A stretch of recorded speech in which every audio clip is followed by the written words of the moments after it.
Dumaldal mga kababayan si Marcoleta, hindi man siya tinatanong.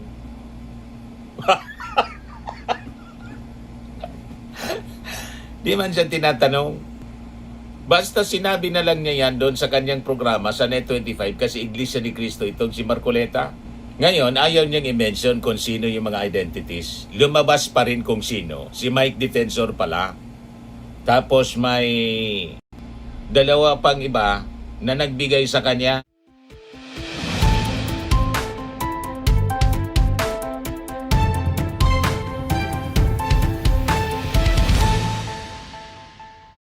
Hello po mga kababayan.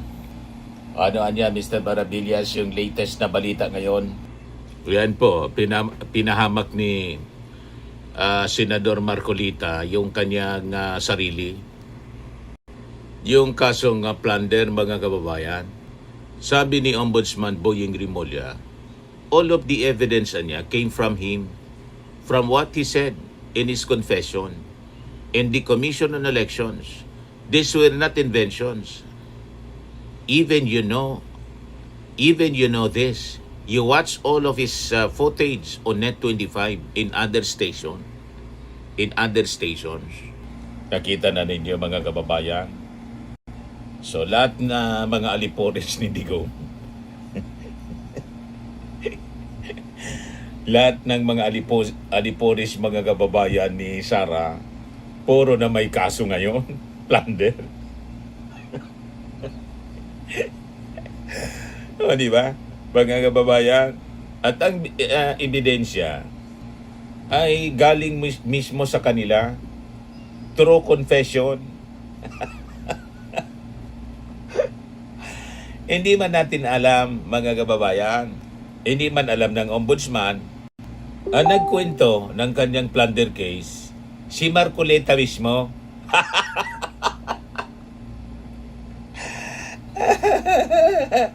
Inamin niya sa interview ng Net25 at iba pang mga interview sa kanya sa media yung kanyang pagkakasangkot sa indirect bribery and a case of plunder. Kasi yung sangkot na amount mga kababayan, more than 50 million, 75 million pesos. Ngayon, pati yung nagbigay sa kanya ng pera, Dawit, si Mike Defensor. O, di ba? Ito yung sinasabi natin na no talk, no mistake. More talk, more mistakes. Talagang sa sobrang kadaldalan po. Ipapahama ka talaga sa sobrang kadaldalan. Ito yung nangyayari sa kampo ng mga Duterte, pati sa kanyang mga alipores. Ito ngayon yung sinabi ni Boying Rimulya sa interview. Marcoleta already confessed on TV show. Sabi po ni Rimulya, sa isyu ng kasong plunder na kinakaharap ngayon ni Senador Marcoleta, nag-privilege speech si Marcoleta kahapon. Sa kanyang manifestation mga kababayan kahapon sa Senado, sabi ni Marcoleta, the complaints filed by the Office of the Ombudsman against him and his alleged donors were made to punish dissent. Sagot ni Rimulya, I do not want Anya to get into the political mix of it because his case is very clear. Malinaw Anya, lahat Anyang mga ebidensya galing mismo sa kanya. From what he said in his confession in the Commission on Elections, these were not inventions. Even you know this, you watch all of his footage on Net25 in other stations. Marcoleta in his show aired in Net25 noong November 8, 2025 said at that time in Filipino, my friends Anya really gave me contributions. Do you know what?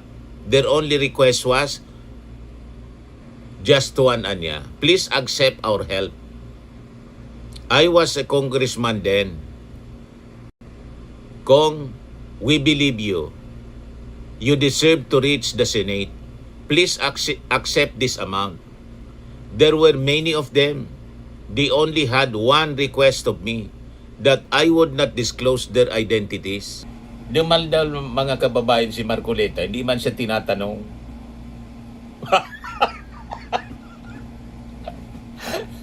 Hindi man siya tinatanong.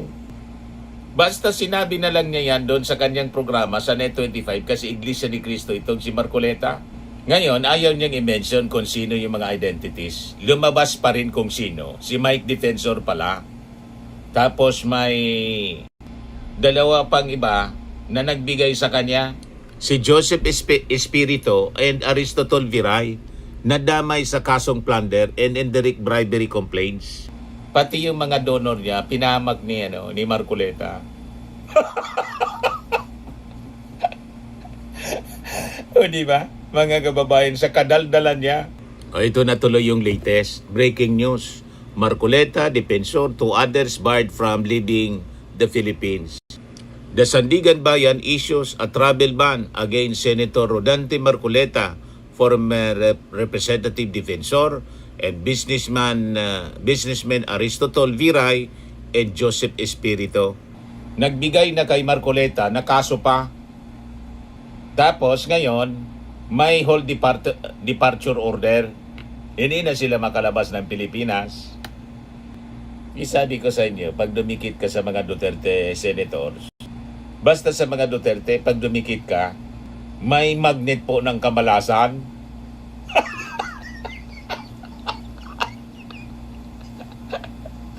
Puro kasi illegal, mga kababayan, ang pinagagawa.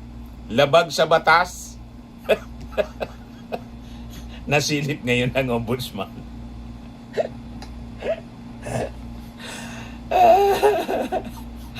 O, di ba? Ayan kasi, napakadaldal. Hindi man tinatanong kung sino yung mga donors. Idumaldal, nadulas yung dila niya. Siguro, tinokso ng demonyo.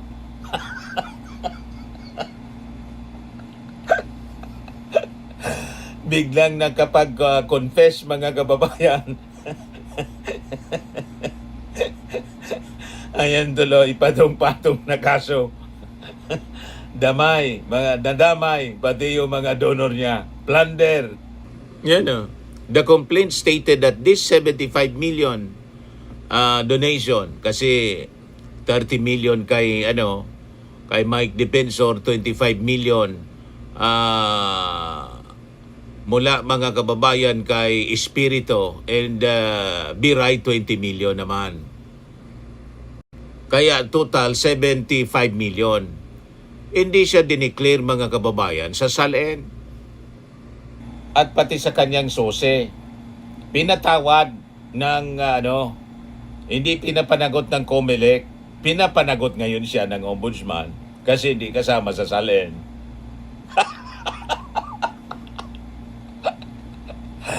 O, di ba, mga kababayan? Ito, pakinggan natin si Boyeng Rimulya. Napakalinaw. Yung lahat ng ebidensya dito galing na sa kanya. Sa sinasabi niya sa COMELEC, sa mga kanyang pag-amin. Madaldal kasi. Pati kayo, alam niyo yan. Yung mga footages niyan, napanood niyo lahat yan sa Net25 at sa iba't iba pa mga istasyon kung saan sinasabi niya nga na ginastos niya pa nga yung pera. Ginastos niya. Di ba, inangkin niya, ginastos niya at tila walang pag-aalinlangan sa kanyang gawain. Pero ito, papasok talaga sa batas. Papasok siya. With regard to the other senators. Plunder din yan. Plunder. Kaibigan ko, nagbigay sa akin talaga. Alam mo, pakiusap lang nila. Isa lang. Tanggapin mo ang tulong namin sa'yo. Okay. Congressman ako noon, Kong. Kami po ay naniniwala na karapat dapat kang makarating sa Senado. Tanggapin mo ang halagang to. Marami sila. Marami daw. Nadama yung mga donor sa kanyang kadaldalan. O ngayon, ang depensa ni Marcoleta, mga kababayan, ang intensyonan niya ng kaso is to silence me. Let me say this at the beginning. It has failed. I will not be silenced. Walang gustong magpatahimik sa'yo. Mas maganda nga, dumaldal ka lang ng dumaldal. Kasi sa pagdadaldal mo dyan sa Senado at pati sa radyo, ayan tuloy, may kaso kang plunder. Damay pati mga donor mo. O, di ba? Mga kababayan? Yes, sabi ng mga netizens, di wag kang manahimik, INC ka pero nasa politika. How come? Ulul. Sabi ni Ashley Garbin, akala ni Marcoleta pinapatahimik siya. Hindi niya matanggap na hindi ito paninita kundi paniningil sa sarili niyang ginawa na siya rin ang nagdala sa sitwasyon na kinakaharap niya ngayon. Huwag niyo naman gawing ulaga lahat ng mga Pilipino na basta na lang maniniwala sa mga kaik-ikan nyo, ulagang didiis lang ang maniniwala sa drama nyo. Sabi ni Ricardo Talag, how can you face the problem if the problem is your face? O, di ba? Sabi ni Hamlet Tumaroy, it is not silencing you. In the first place, these are allegations. Answer it. Don't be silent. Correct. Wala pong nagpapatahimik sa kanya. Dumaldal ka lang ng dumaldal. O, di ba? Puro lang kayo hinala. Gawa-gawa kayo ng mga katarantaduhan. Mga labag sa batas. Pagkatapos, pag pinanagot kayo sa batas, sasabihin ninyong ginigipit kayo. Walang ganon.